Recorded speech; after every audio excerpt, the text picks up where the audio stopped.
Hello, Jonathan. Hi, Sarah. I'm very excited to speak with you today. I'm excited to speak with you. This is my parents' favorite show. Oh, cool. And they got me into it. At first I was like, I don't know, Mom. And she's like, just watch it. And now I love it. And Awesome. I'm obsessed with your portrayal of Jesus. Thank you.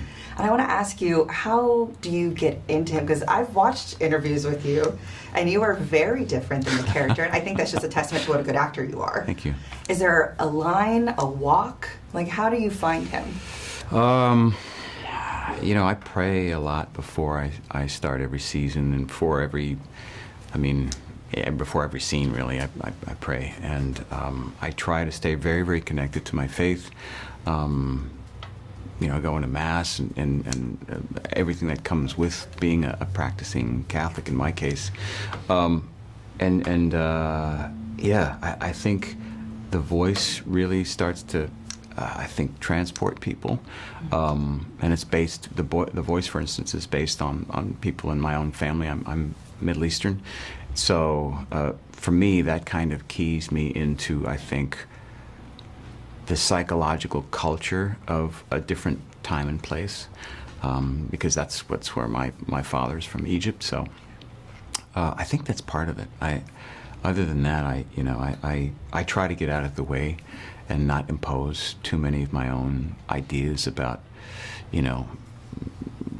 exactly how Jesus does this or that. I just sort of hope that the Holy Spirit kind of leads the way, and I just pay attention. That's beautiful. I love that. You just kind of let it guide you into who he is and who they want you to portray him as for everyone. It's kind of like how I approach my life at this point, and a lot of it is it's rooted in surrender, and surrendering completely to the will of God, and I try to do that with the role as best I can, and hopefully it works.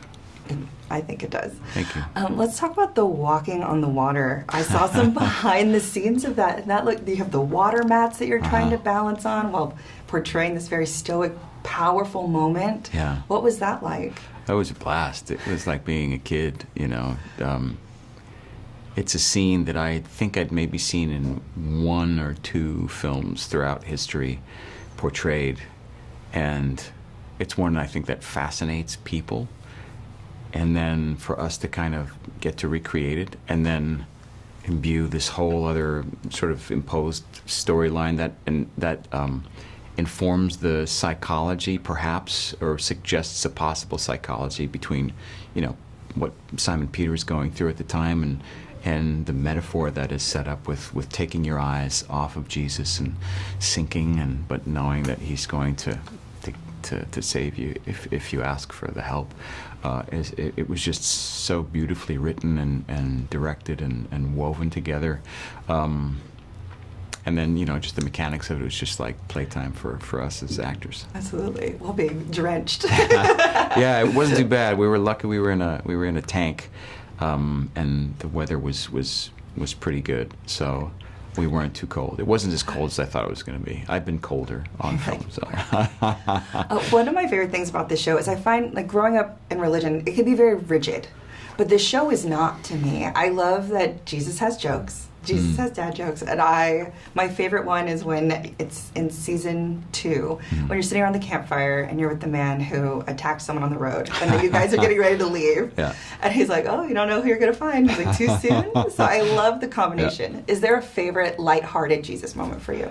I think that's one of them. I think it was one when I first read it, I was like, what? Like, that's pretty cool. Yeah. And, if you believe that Jesus was who he said he was, and that, he experienced the fullness of humanity. Jokes, laughter, crying, enjoying life, going to parties, like weddings, all of that was just part of the human experience. And so I think he would have had to have had a sense of humor, especially given the ragtag bunch of rabble-rousers he hung around with, Absolutely. To get through it all. He's like a mom sometimes. Yeah. Like, come on, guys, get it together.